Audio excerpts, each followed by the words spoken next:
Juana Paula Manso fue docente, periodista y escritora que dedicó su vida a la lucha contra las desigualdades, luchando incansablemente por la inclusión social de la mujer. Como bien sabemos, la historia está plagada de relatos de hombres heroicos dejando de lado, ocultando y no teniendo ni la más mínima consideración con aquellas mujeres que lucharon a la par de aquellos hombres, que hoy en día conocemos. Juana siempre estuvo convencida del poder de la educación como acto emancipatorio. Trabajó en nuevos métodos de enseñanza y creó bibliotecas populares. Apostó por una educación laica, pública e igualitaria, pero sus iniciativas generaron un gran impacto y rechazo en la época. Es por eso que en este video el topo de la historia se propuso dar a conocer la histórica vida de la madre de la educación argentina. Sin más preámbulos, comencemos. Juana Paula Manso de Noronha nació en Buenos Aires en el año 1819 en un hogar de clase media. Su padre fue José María Manso, inmigrante andaluz, ingeniero y agrimensor que llegó a la Argentina en 1789, casado con Teodora Martínez Cuenca, una joven porteña de ascendencia hispánica. Juana desde muy pequeña se destacó por su inteligencia y curiosidad, pero los métodos arcaicos de enseñanza que se aplicaban en su época la agobiaban y aburrían.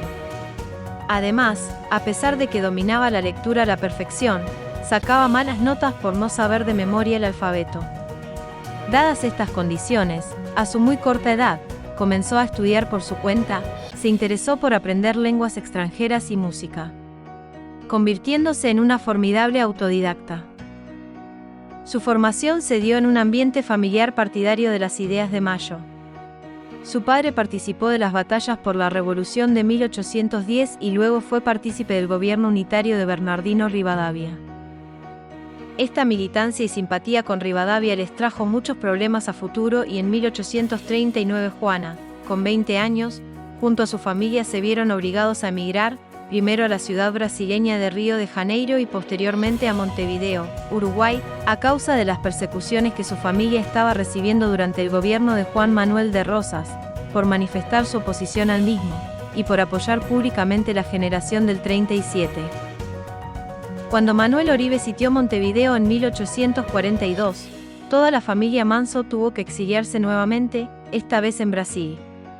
Allí publicó historias y tratados filosóficos, pero la difícil situación económica hizo que en 1843 regresen a Montevideo, en donde fue nombrada directora de una escuela de niñas. Pues para ese entonces aún no existían escuelas mixtas. A poco tiempo, Juana contrajo matrimonio con Francisco de Sá, un violinista apenas discreto que la hizo incursionar por giras en Estados Unidos, Cuba y Brasil. La relación matrimonial no fue buena. Manso recibió constantes humillaciones por parte de su esposo, malos tratos que ella toleraba porque afirmaba que la vida de una mujer contenía abnegaciones y sacrificios, aunque posteriormente se dio cuenta de que debía corregir su mirada hacia la vida. El matrimonio duró hasta el fallecimiento del padre de Juana. Posteriormente, al enterarse de la muerte de su padre, que hasta ese momento era el que había pagado la olla y los vicios de su yerno, su esposo la abandonó y ella con sus 2 hijas regresó a Buenos Aires, luego de la caída de Rosas, entendiendo el hecho de su divorcio como un proceso de aprendizaje más en la vida y no como una pérdida. Estos acontecimientos hicieron que Juana iniciara una lucha constante en pos de integrar a la mujer en la educación desde su formación y fortalecer la individualidad femenina. Estas ideas repercutieron en la sociedad entonces en forma radical acerca de la situación de la mujer en ambientes externos al entorno familiar. Quiero probar que la inteligencia de la mujer, lejos de ser un absurdo o un defecto, un crimen o un desatino, es su mejor adorno, es la verdadera fuente de su virtud y de la felicidad doméstica. La sociedad es el hombre, él solo ha escrito las leyes de los pueblos, sus códigos, por consiguiente, ha reservado toda la supremacía para sí, el círculo que traza en derredor de la mujer es estrecho e inultrapasable, lo que en ella clasifica de crimen, en él lo atribuye a la debilidad humana, de manera que, aislada la mujer en medio de su propia familia, de aquella de que Dios la hizo parte integrante, segregada de todas las cuestiones vitales de la humanidad por considerarse la fracción más débil, son con todo obligadas a ser ellas las fuertes y ellos en punto a tentaciones, son la fragilidad individualizada en el hombre. Convencida de que la educación era clave en la emancipación, se ocupó de promover la escolarización general y, de manera particular, la de la mujer. Abogó por la educación popular, gratuita, metódica, mixta, científica y abierta a todas las clases sociales, y se la considera iniciadora de un movimiento de coeducación como modalidad que parte del reconocimiento de igualdades entre varones y mujeres. La docencia se reflejó en todas las tareas que a lo largo de su vida desarrolló Manso, entendiendo que una buena formación es esencial para un buen desempeño en la vida, para mantenerse saludable y para el uso de todas las facultades con las que una persona ha sido dotada.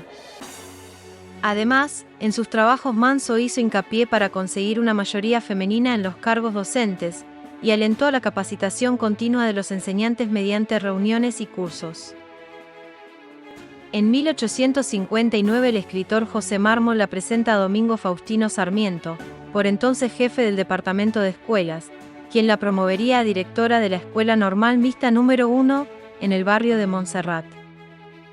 Durante esta tarea escribió a partir de 1865 la revista Anales de la Educación común, apoyando y promoviendo los ideales del político sanjuanino, que la había apoyado y dirigido.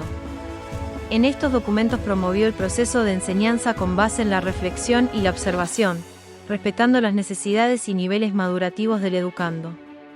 Pero Sarmiento fue enviado a San Juan como interventor y ella se quedó en la capital argentina luchando contra los que se oponían a la educación mixta. Ella defendía fuertemente sus ideas en diferentes conferencias y charlas que daba, llegando a ser abucheada por los asistentes a las mismas y llegó a ser calificada de loca. Juana, también, propuso adelantos con respecto a la educación femenina y también en la carrera docente de las mujeres. Sostuvo que el cargo de directora de escuelas debía obtenerse por concurso para dignificar a las docentes. En esa publicación también defendió la eliminación de los exámenes, subordinando los conocimientos a la conciencia del saber. En 1869, con Sarmiento como presidente de la Nación, fue nombrada como vocal del Departamento de Escuelas, desde donde promovió la formación de las cooperadoras escolares, creando comisiones parroquiales para atender a los niños indigentes consiguiéndoles ropa, alimentos y libros, y además propuso flexibilizar los planes educativos vigentes por esos años y eliminar los castigos físicos que regían en el sistema educativo del siglo XIX, dominado por el uso del terror y la memorización como herramientas pedagógicas. 2 años después pasó a formar parte de la Comisión Nacional de Escuelas, en donde impulsó sus ideas de reformas, como la enseñanza del idioma inglés en los colegios públicos y la designación de cargos jerárquicos mediante concurso y orden de mérito. Manso impulsó también la creación de jardines de infantes basándonos en trabajos previos de Bernardino Rivadavia llevados a cabo en la década de 1820. En sus anales se refirió a la importancia de los establecimientos de nivel inicial, informando a las docentes de las características de los mismos y recomendó actividades musicales y lecturas para las diferentes actividades recreativas. Organizó una serie de conferencias destinadas al público femenino con el fin de promocionar sus ideas políticas y religión, pero no tuvo por parte de sus receptores una buena acogida, generó quejas y gestos de repudio. Además, propuso unas actividades de educación física que fueron calificadas de inmorales por las autoridades educativas, lo que provocó la suspensión de esta serie de charlas que consistían en una serie de lecturas y ejercicios para ser usados en los procesos de enseñanza.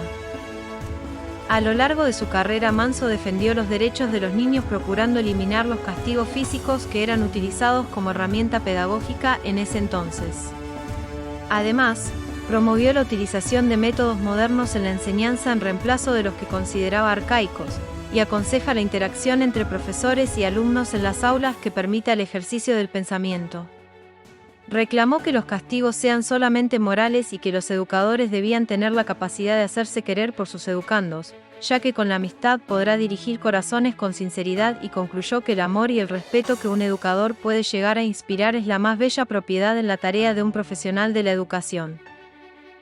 También reclamó una educación homogénea en todos los establecimientos educativos del país y que sea igualitaria tanto para pobres como para ricos, aunque reconoce a esto último como utópico, ya que una niña de una familia de escasos recursos económicos solo podría contraer matrimonio con un hombre de la misma situación económica, entonces no podría malgastar su tiempo en aprender a bordar o canto o tocar instrumentos musicales, sino que debiese tener una educación más amplia acorde a sus necesidades que le permita ser mejor como hija, madre y esposa.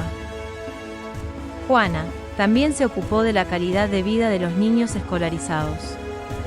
La cantidad de horas que un chico estaba dentro de la escuela fue otra de las cosas que Manso cuestionó durante su trayectoria. Decía que una alumna necesitaba ir con una criada al colegio cuando no era internada del mismo. Propuso que se iniciase la actividad a las 7 de la mañana hasta las 10, posteriormente media hora de recreo y otra media hora de aseo para posteriormente almorzar e ir de nuevo a las aulas hasta 1 hora de la tarde que fuera adecuada para cerrar el establecimiento hasta el día siguiente. Es a Juana a quienes los estudiantes primarios y secundarios de Argentina le deben los recreos. Ella fue quien los impulsó, convencida de que los educandos necesitaban una pausa para poder distenderse durante los periodos de aprendizaje. Y años más tarde una ley, la Ley 1420, los convirtió en obligatorios. Como complemento de su trabajo se ocupó también de las niñas de escasos recursos económicos que solo recibían educación rutinaria y eso debía cambiar según su pensamiento. Y además sostenía que la educación debía ser completamente práctica, ya que para manejar la teoría se debía tener el pensamiento ya desarrollado. Dio una conferencia que se llamó Pedagogía Filosófica, que se enfocó en la educación del niño interiorizándose en su naturaleza. Para ello separó los periodos de aprendizaje en 4 fases: atención y observación, atención y comparación, ejercicios de memoria y por último el uso de la imaginación, y fijó los objetivos que debían lograrse. Juana afirmaba que es la sociedad en su conjunto, aún desde sus medios de comunicación, la que le da educación a una persona y no solamente la escuela. Basándose en estas aseveraciones convocó a los vecinos para que conformasen asociaciones, ya que los consideraba capaces de fomentar la educación popular, y también procuró la sanción de una ley que regulase estos temas. Por su constante lucha en pro de la emancipación de la mujer y sus derechos, los diarios y publicaciones la atacaron constantemente hasta el punto de denigrarla nombrándola con epítetos salvajes, lo que quebrantó su salud.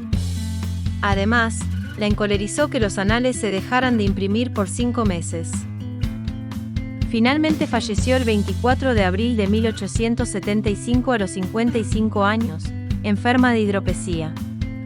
Fue enterrada en el cementerio británico porque se negó a recibir la extremaunción a pesar de que, según testimonió el pastor W. de Jr., un grupo de damas le mandó a comunicar que si no se confesaba no se le autorizaría su entierro en la necrópolis de Buenos Aires.